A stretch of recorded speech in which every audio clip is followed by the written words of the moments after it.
Our subject, Christ's power, amandla aKristu. Sibona iBhayibheli ethu encwadini ya-Isaiah 63. Incwadi ya-Isaiah 63.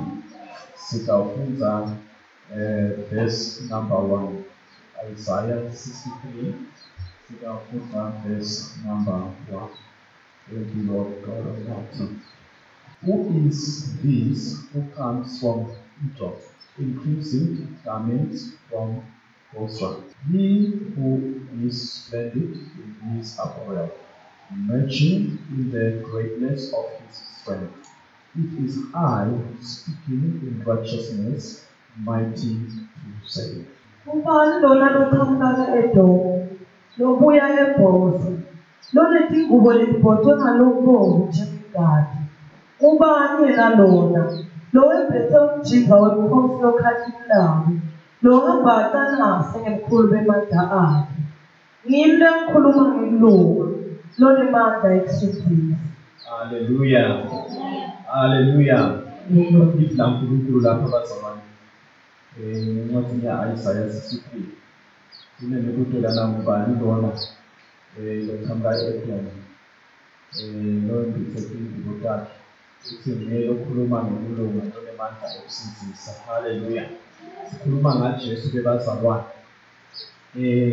Ukuthi unemandla, Christ's power, amandla aKristu. Unemandla leJesu ekusilekelela, unemandla ekusisita. Hallelujah. Kunesihloko esimbala nesathuka esikhuluma ngalamandla Jesu lanawo. Igama leNkosi malibonke. Kuqala nje sakhuluma ukuthi Jesu unemandla ekusindisa. Christ has got power to save. Uma siphinde sibuke lo verse number 1 wakhe Isaiah 63. Ubani lona loqhamuka eDomo, ubuya eBhosa, lonetingubo lezibotshwe ngalobomvu njengegadi. Ubani yena lona lowembethe umjinga wemkhosi lokhalilayo, lohamba acanase ngemkhulu bemandla akhe. Ngimi lengikhuluma ngekulunga, lonemandla ekusindisa. Ngimi lokhuluma ngekulunga, lonemandla ekusindisa. Hallelujah. Jesus has got power to save. Jesu unemandla ekusindisa. Nguyena wasisindisa eqolweni lethu, wasikhulula lapho besiboshwe khona sibanjiwe ngemandla emnyama, imandla esono. Unemandla Jesu ekusisindisa. Unemandla futhi ekusikhulula. Unemandla ekusikhulula ekuqalekisweni. Unemandla ekusikhulula ekuthakathakeni. Unemandla ekusikhulula emthethweni wesono. Igama leNkosi malibonke. Ngalinye ilanga Jesu lapha encwadini yaLuka number 9 and verse number 10. Lapho khona Jesu wangena edolobheni laseJerikho. Beyendlula kulelo dolobha. So kwakunendoda impilo layo kwakungusekela. Le ndoda lena yayimfishane, yayimthelisi futhi, yayicebe kakhulu. Hallelujah. Hallelujah. Ithi iBhayibheli yayicebe kakhulu. Kodwa-ke yeva ukuthi Jesu utawe yaba nesifiso sokubona nje le ndoda le. Kodwa-ke ngalo ukuthi bantu babaningi kakhulu ingakhona ukumbona, yasebona ukuthi ufuna ukuthi igibele esithathini uzothi ukubona Jesu. Jesu-ke nakedlula efika lapho ikhona khona esithathini, wathi soyayimemeza ukuthi ayehla, iyehla kuvele la uJesu. Mase sibuka verse number 9 lapho singafunda khona. And Jesus said to him, "Today salvation has come to this house, since he also is the son of Abraham, for the Son of Man came to seek and save the lost." Jesu sekuthi kuye, "Namhla seyifikile isindiso kulo muntu, ngoba phela le ndoda nayo iyisizukulwane sa-Abrahama. Phela indodana yomuntu ite ufuna nemsindisa lokulahlekile." Hallelujah. Uthi Jesu namhla isindiso seyifikile kulo muntu.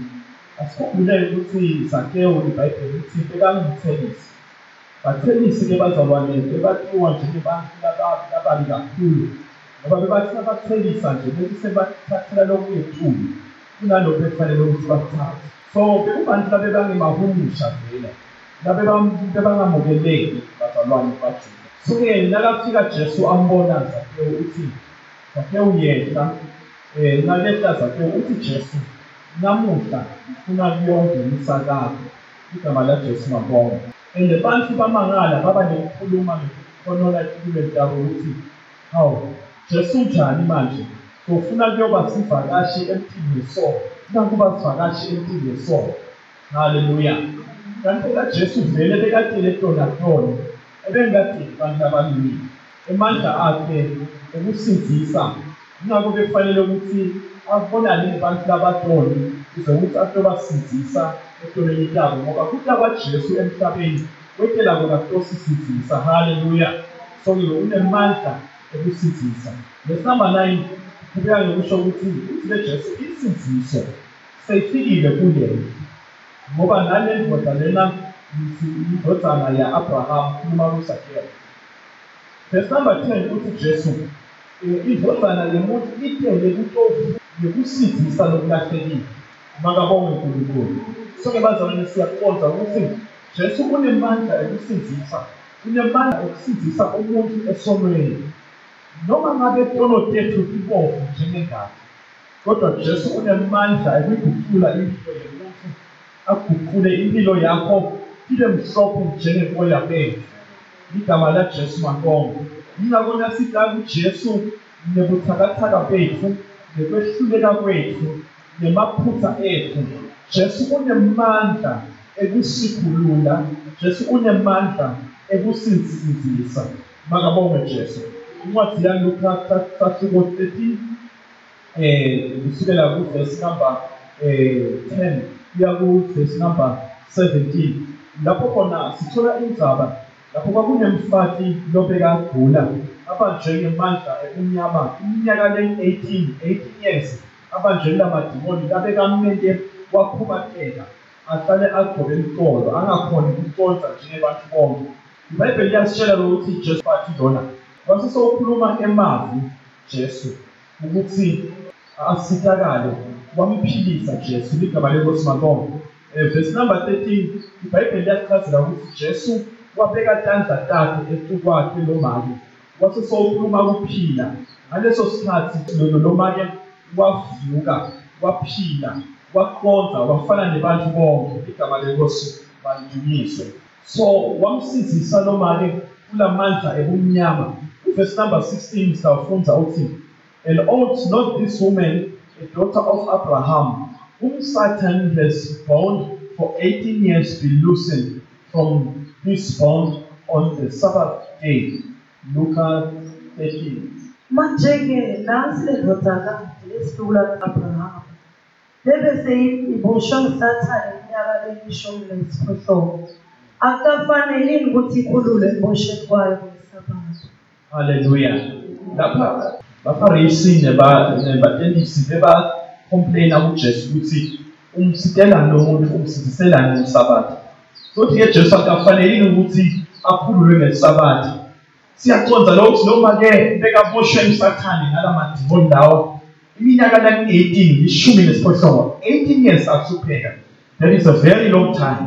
Kodwa wathi nakefika Jesu noma ke after 18 years ahlupheka wafike wakhululeka wasindiswa. Igama lenkosi mabonga. Wafike nje Jesu wakhuluma emavi kuye lapho uthola ku verse 12 wathi mfati sowukhululekile wathi sowubeka isandla sakhe ebukwempilo yakhe.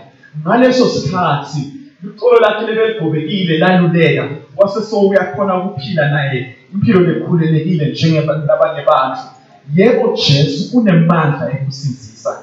Makabonge uNkulunkulu. Haleluya. Akunenzaba ukuthi lesimo sesithethe isikhathi eside kangakanani. Kodwa nakafika Jesu, ufike Jesu amphilise umuntu. Ufike Jesu alethele ikhaya.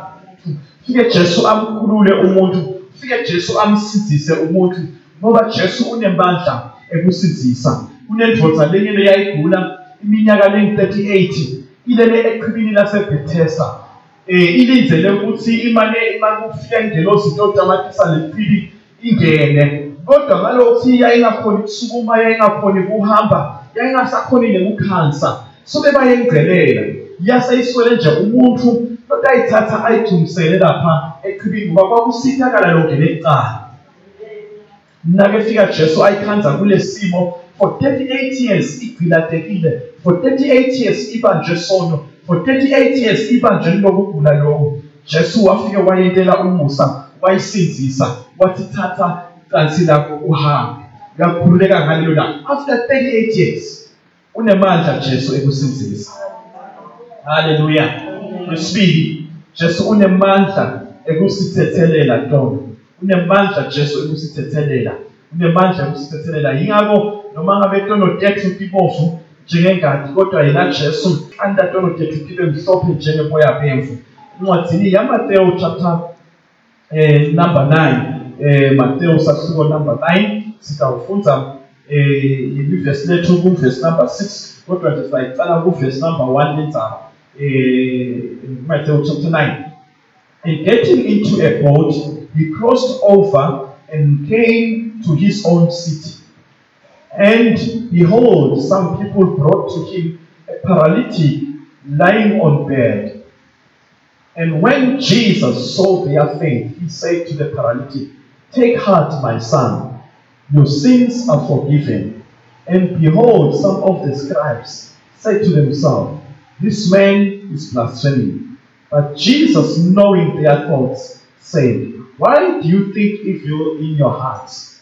For which is easier, to say your sins are forgiven, or to say rise and walk? That you may know that the Son of Man has authority on earth to forgive sin." Then he said to the paralytic, "Rise up, pick up your mat, and go home." And he rose and went home.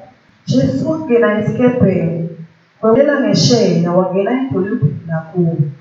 Baletha kuye umuntu lobeka kufelihlangothi, alaliswe emhlabeni. Nakabona ukukholo kwabo, Jesu wathi kulobeka kufelihlangothi, "Mani isibindi ndodana yami, ntono takho lithethelele." Mani isibindi ndodana yami. Hallelujah.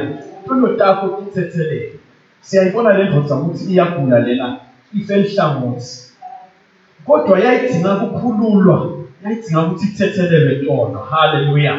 Kuze ukuthi isitakale iphile kule simo leyayiso. Uthi ke Jesu lapha nakabona ukukholwa kwabo, Jesu wathi, "Mani isibindi ndodana yami, ntono takho lithethelele." Hallelujah. Mani isibindi ndodana yami, ntono takho lithethelele.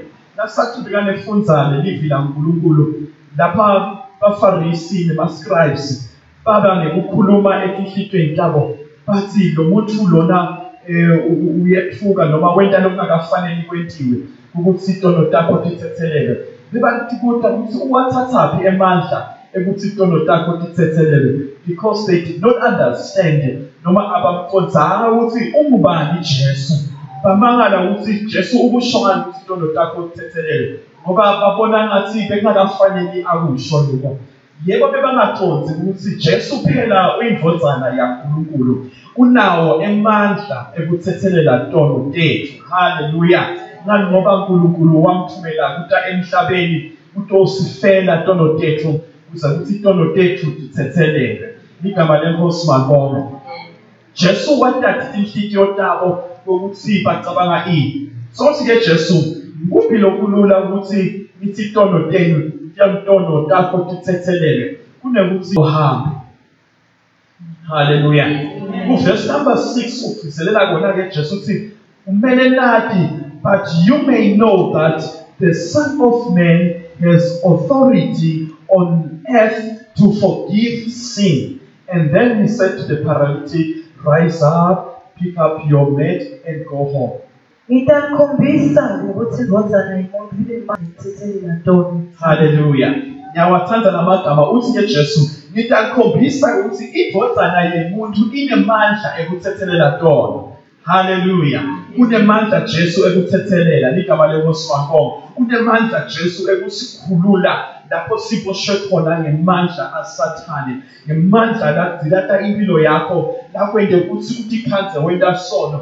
Noma ngabe lesono songasafuni kusenda, kodwa utikhanze usenda lesono. Lalela, na ungeta kuJesu, Jesu na impilo yami Jesu ngithethelele sono sami. Jesu unemandla ekuthethelela sono. Unemandla Jesu ekusikhulula lapho sibanjwe khona sono. Unemandla. Ngoba uyindvodzana yaNkulunkulu. Ube kufunze Nkosi. Wase uthi kulobeka kuhlangothi sukuma thatha uhlaka lwakho uhambe ubuyele ekhaya. Wase uthi kulobeka ihlangothi sukuma uthathe uhlaka lakho uhambe uye ekhaya. Mhlawumbe le ndvodza lena nje yayigula ngenxa yetolotayo.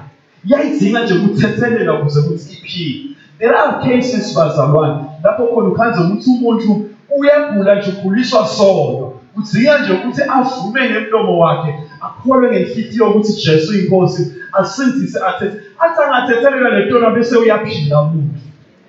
Hallelujah. And umuntu athangeta kuJesu asitakale tono takhe tithethelele. Yebo unemandla ekusitethelela tono. Whenever sita kuye noma ngasiphi isikhathi unemandla ekusitethelela tono. Asikhumbule John 3:16. uNkulunkulu walithanda kakhulu live waze wanikela wazimande wanikela ngendvodzana yakhe leyo ukuthi wonke lokholwa kuyo lendvodzana abe nephila lophakathi. Wonke lokholwa kuyo lendvodzana athethelelwe itono takhe. Noma le tono tibovu timisa ekufeni kwaphakade kodwa nakadibana na Jesu Kristu leyo muntu loyo uyathethelelwa tono. Igama lenkosi makongwe. Umfati waseSamaria ngalenye ilanga naye lebeka phethe idinga takhe uthi Jesu ucela usungathise uthi thina sedlelana nawe wena umJuda thina simaSamaria kasedlelana nawe. Uthi Jesu hamba uyolandza indvodza yakho. Uthi kaninayo indvodza. Uthi Jesu uqinisile ngoba nalena lonayo kayisiyo yakho. Uyasuka uyagijima uyahamba uyedolobheni lakibo uyashumayela uyabafakaza uyabatshela ukuthi uyanibone nami lo mtshele tindzaba takhe. Umtshele tindzaba takhe nje Jesu umetela umusa uyamthethelela etonweni takhe. Igama lenkosi makongwe. Hallelujah. Unemandla ekusitethelela tono Jesu. Kwesithathu bazalwane kumele ukuthi sikwazi ukuthi Jesu ungumnini mandla onke. Onke emandla akuye Jesu. Igama lenkosi lemalidukiswe. Unemandla ekuthethelela, unemandla ekusizisa, unemandla ekukhulula ekuboshweni. Ungumnikati mandla onke. Incwadi yaMateyu 28 verse number 18, the Bible reads, then Jesus came to them and said, all authority in heaven and on earth has been given to me. Uthi Jesu lapho kibo 28 verse number 18, amandla onke emhlabeni nasezulwini aniketwe mina.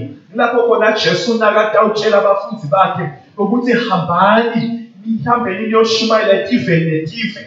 Bantu babhajatiswe basiziswe babhajatiswe egameni lami nende bantu babe bafunzi. Igama lenkosi malibonga. Ubatshela ngalamandla lanawe because une authority noma unemandla etulu ezulwini unemandla nasemhlabeni. uNkulunkulu wamniketa emalungelo Jesu. Hallelujah. Nasibona ukuthi Jesu unemandla onke, unemandla wakhona kuvusa nalabafile. Naku siyayikhumbula indzaba yaLazaro lobeka file asangcwatshiwe emalanga lamane. Jesu wakhuluma emagama wathi Lazaro phuma. Lazaro wavuka ekufeni, Lazaro waphuma ekufeni. Yebo unemandla Jesu nasekwekufa. Igama lenkosi makongwe.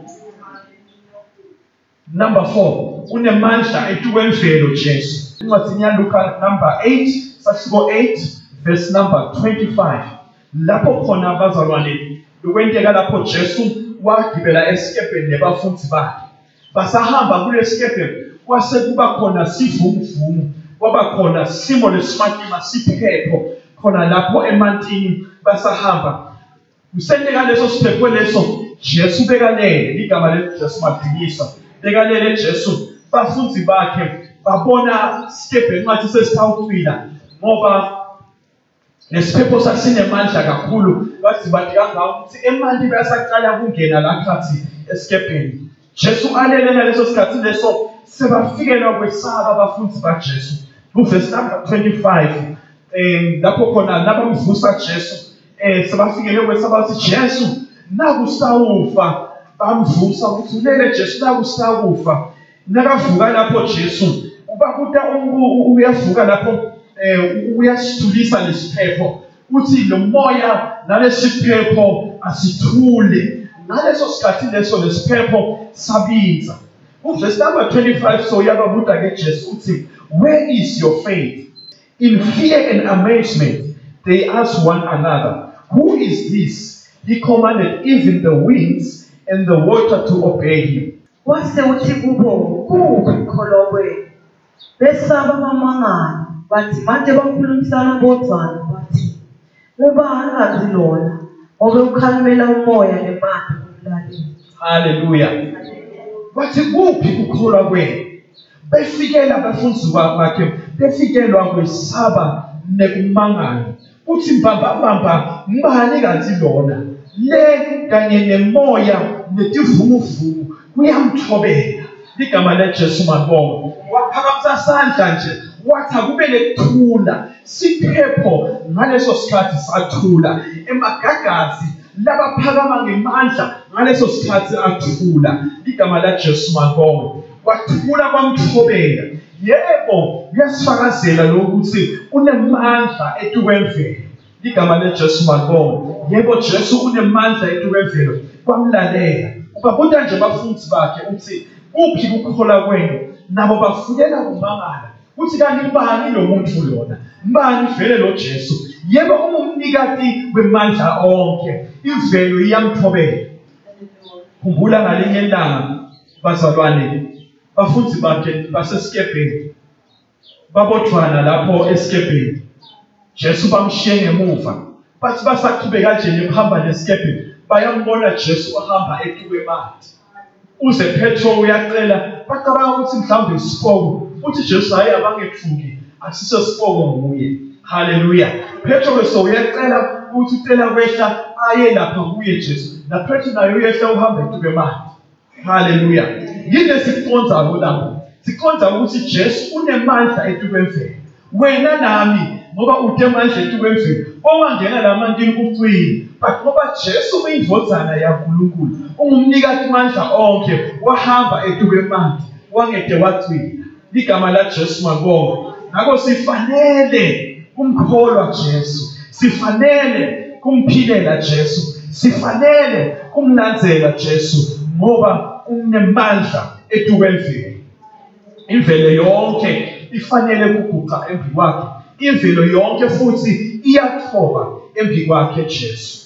Ngoba anemandla kuNkulunkulu, anemandla etukwemvelo, anemandla etuka konke emhlabeni. Ngani ngoba abazalwane kude vele lokudaliwe ngaphandle kwakhe.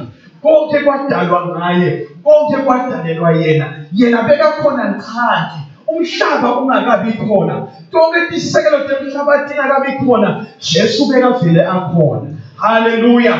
Bekakhona kwasekuqaleni nakudalwa umhlaba bekavele akhona. Hallelujah. Oh Jesus. Number 6. Jesu unemandla etukwempilo yakhe. Incwadi yaJohane chapter number 10 verse number 18. Bible lithi lapha, no one takes it from me, but I lay it down of my own accord. I have authority to lay it down and authority to take it up again. This command I received from my Father. John 10 verse 18. Ukudelonga ngemuka kuphila kwami. Ngikubeka phansi mina ngekwami. Nginawo emandla ekubeka phansi. Newe ukuphinde uthathe futhi. Ngiloko lengikuthune ngibabe ukuthi ngikwenze. Ligama leJesu malidunyiswe. Uthi kude lonemandla ekukuthatha kuphila kwami. Mina nginemandla ekubeka phansi phindze ngikuthathe futhi. Ligama leJesu mabongo. Lapha ukhuluma lapho bekakhuluma khona nokuthi ungumelusi lolungile. Uthi umelusi lolungile uvela kuphila kwakhe ngenxa yetimfu takhe. Ligama leNkosi mabongo. So fakaza lapho ukuthi uJesu unemandla etekuphila etukwekuphila kwakhe. Uthi unemandla ekubeka phansi phindze unemandla futhi ekuthatha kude longa uthatha kuphila kwakhe kuye. Ligama laJesu mabongo. Number 7, unemandla ekusiniketa kuphila. Encwadini yaJohane chapter number 17 verse number 2. Incwadini yaJohane chapter number 17 verse number 2. Kunemandla Jesu ekusinika kuphila. He is the life giver. As after verse number 1. When Jesus had spoken this word, he lifted his eyes to heaven and said, Father, the hour has come. Glorify your Son, that the Son may glorify you. Verse number 2. Since you have been given authority over all flesh to give eternal life to all whom you have given him. Number 3. This is eternal life, that they may know you, the only true God, and Jesus Christ, whom you have sent. I glorify you on earth, having accomplished the work that you gave me to do. And now, Father, glorify me in your own presence and with the glory that I have with you before the world existed. Just what ube said, khuluma namama. Wabheka etulu wathi, Baba, isikhathi sesifikile. Khathi mlisa indodana yakho. Kuze indodana ite ukhathi mlisa. Obe uyiphe emandla ngetulu kwabo bonke bantu. Kuze ite bapha kuphila lokuphakade. Bonke labo loyiphibona. Kuphila lokuphakade kuloko. Uthi bakwazi wena, uNkulunkulu longuye yedwa weqiniso.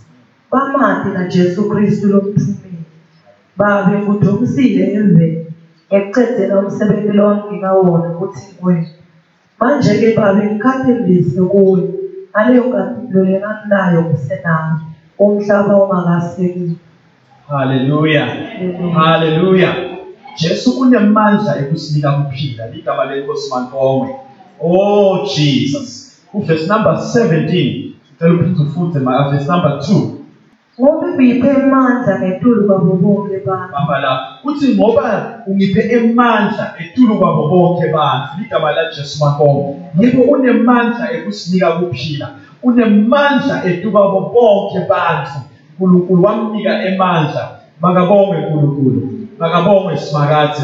Uthi umnikete emandla etulu kwabo bonke bantu ekunika abantu kuphila lokuphakade. Nguye lonemandla ekusinika kuphila lokungunaphakade. Sibuyele kuJohn 3 verse 16 lapho khona lichaza khona iBhayibheli ukuthi uNkulunkulu walithanda live kakhulu. Wathi manje wanikela ngandodana uzokuthi wonke lokholwa kule ndodana abe lokuphila lokuphakade. Makabongwe Jesu. Yes, lapho siyagcizelela ke bazalwane ukuthi vele Jesu unikete emandla onke ekunika abantu kuphila lokuphakade. Makabongwe Simakade. Unemandla onke. Yingakho lokholwa nguye Jesu angeke aze abhubhe kodwa uyawuphila kuphila lokungunaphakade. Lokholwa nguye lendodana angeke aze abone kufa kodwa uyawuphila because le ndodana inguko lokuphila yona nekwazi. Jesus Kristu usinika kuphila lokuphakade. There is nowhere else bazalwane lapho singathola khona kuphila ngaphandle kwaJesu. Verse number 3. And this is eternal life, that they may know you, the only true God, and Jesus Christ whom you have sent. I glorify you on earth, having accomplished the work that you gave me to do. Kuphila lokuphakade kuloko. Uthi bakwazi wena uNkulunkulu longuye yedwa weqiniso. Bamati na Jesu Kristu lomthumeli. Babe kudumisile emveni ngikuqedela umsebenzi lo ngingawona kuthi kuwe. Amen. Uthi kuphila lokuphakade kunokuthi bakwazi wena. Bayathi nendodana yakho Jesu Kristu oyithumile. Igama lenkosi mankongwe. So kumele ukuthi simati Jesu indodana yaNkulunkulu. Lo wayethunyelwe uNkulunkulu emhlabeni ukuthi atosinika insiziso, asinike kuphila lokuphakade. Namhla bazalwane kasikhathakeli ngoba sina Jesu lophila empilweni yethu. Njengoba Jesu aphila empilweni yethu, asinako kufa, asinako kulahlwa, kodwa sinekuphila lokungunaphakade. Lesikunikwe kuJesu, lesikuthola mahala. Nokuthi yena abhadale inhlawulo yentolo yethu. Ngekubethelwa kwakhe esiphambanweni. Kumele sikwenze thina ukukholwa ngenhliziyo ukuthi Jesu uyinkosi. Simvume ngemlomo wethu. Simemukele Jesu Kristu. Sithethelelwe tono tethu. Njengoba anemandla ukusithethelele tono. Emva kwelawo idestiny noma siphetho sempilo tethu ngeke sisaba kufa kwaphakathi. Kodwa siphetho sempilo tethu kuyaba kuphila kwaphakathi. Hallelujah. Loyo lokholwa yidvozana akanako kufa kodwa unekuphila lokuphakathi. Loyo lokholwa mledvozana akasayi ekufeni kodwa utawuphila kuphila lokuphakathi. Ngoba uthi Jesu mine ngikuvuka, mine ngikuphila. Igama la Jesu mabonga. Oh hallelujah. Kwesiphohlongo bazalwane, Jesu unemandla ekwenza timanga, unemandla ekwenza timangaliso, wonder working. Hallelujah. Acts of the Apostles chapter number 10 verse number 38. But sitawuqala kufunza ku verse number 34.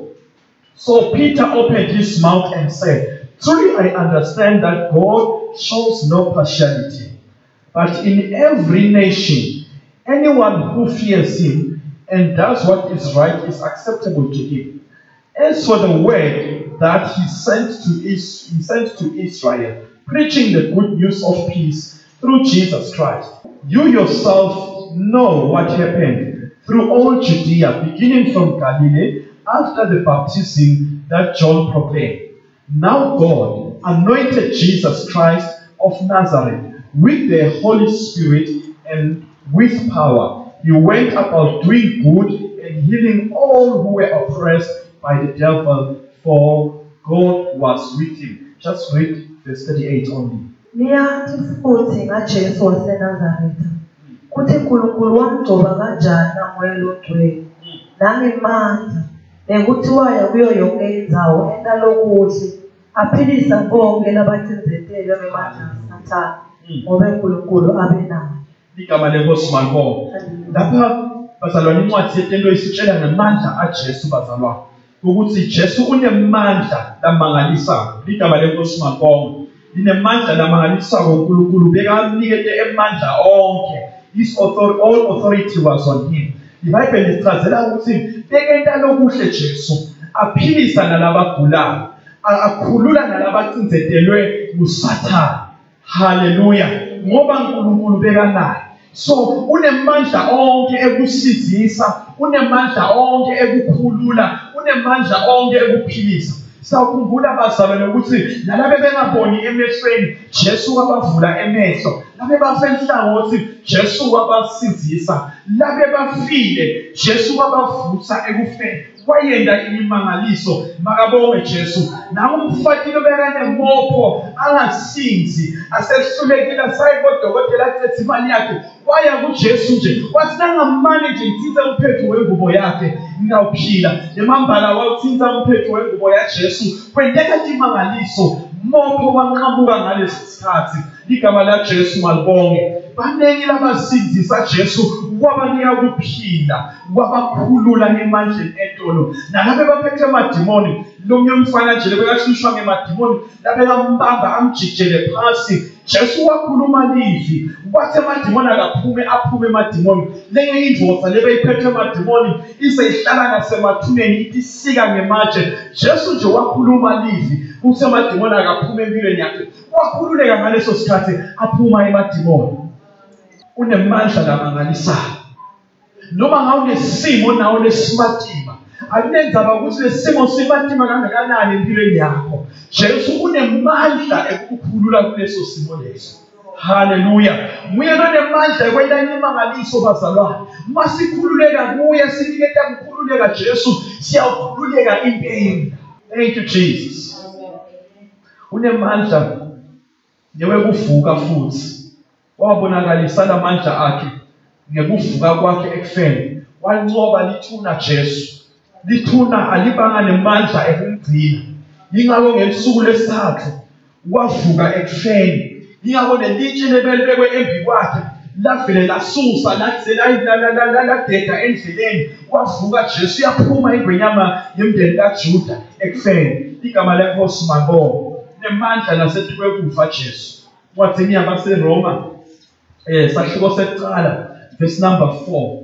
Roma verse number 4, and was declared to be the Son of God in power according to the Spirit of holiness by his resurrection from the dead, Jesus Christ our Lord. Verse number 5, through whom we have received grace and apostleship to bring about the obedience of faith for the sake of his name among all nations. Ebugcwele bakhe basezulwini kwakhonjiswa ngamandla lamakhulu ukuthi indodana kaNkulunkulu ukuthi avuswe ekufeni. Ngayo lo Jesu semukele umusa neapostoli kuze kuthi egameni lakhe bantu empiveni tonke sibaholele ekukholweni nasekuthobeleni uNkulunkulu. Hallelujah. Siyabona lapha iBhayibheli incwadi yabaseRoma liyagcizelela nalapho ukuthi Jesu unemandla etuke kufa, wavuswa nasekufeni. Ligama lenkosi makho. Ukuvuswa kwakhe ekufeni wakhombisa kona ukuthi unemandla etuke kufa, unemandla etuka konke, unemandla etuka Sathane. Yingakho kufanele ukuthi ilimi livume ukuthi Jesu uyinkosi. Yingakho konke emadloni afanele kubhuqa embi kwakhe. Ligama lenkosi makho, ngoba umnikati wemandla onke nekufa nako wakunqoba. Kude-ke lokhona emhlabeni lowakhona kunqoba kufa ngaphandle kwaJesu indodana yaNkulunkulu. Nguye lonemandla owabonakalisa nalamandla akhe nasekufeni. Ngelanga lesithathu wavuka wakunqoba kufa. Incwadi yemaHebheru esahluko sekuqala verse number 3, Bible says the Son is the radiance of God's glory and the exact representation of his being, sustaining all things by his powerful word. After he had provided purifications of sins, he sat down at the right hand of the majesty in heaven. Verse number 3. Lendvodzana ibonakalisa ubukhosi nebunjalo bonke baNkulunkulu.